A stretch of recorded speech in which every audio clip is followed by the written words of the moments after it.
In today's video, I'm going to teach you how to hide formulas in your spreadsheets, whether you're using Excel or Google Sheets. This can be immensely helpful if you want to protect your formulas from accidental alterations or simply keep things neat and tidy for sharing with others. Let's dive in and walk through the steps together.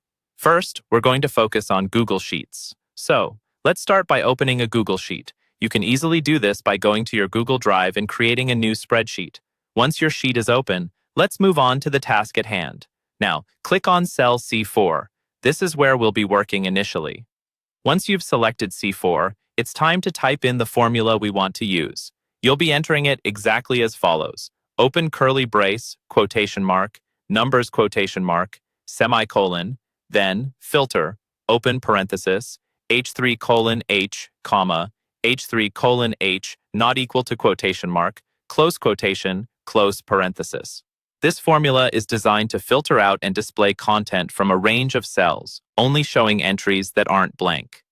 Essentially, it will pull all the non-empty cells from column H. It's a helpful way to display just the data you need in a clean list format.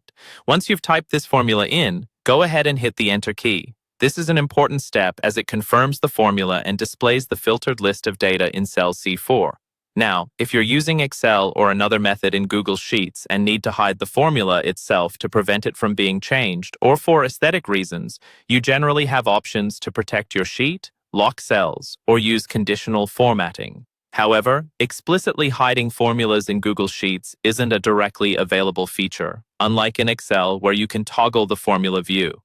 In both platforms, though, you can protect or hide the results from being accidentally tampered with by modifying permissions or hiding sheets. Simply go to the Protect Sheet or Range feature in Google Sheets, choose your desired cell, and set the permissions to allow only specific edits.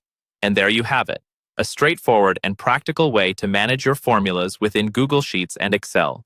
By carefully using formulas and protecting your cells, you can ensure that your work remains stable and well organized, ready to be used by you or shared with confidence to others. Practice this method a couple of times until you're comfortable, and soon it will become second nature. Thank you for tuning in today, and I hope you found this guide useful. If you have any questions or need further assistance, feel free to leave a comment down below and make sure to subscribe for more helpful tips and tutorials.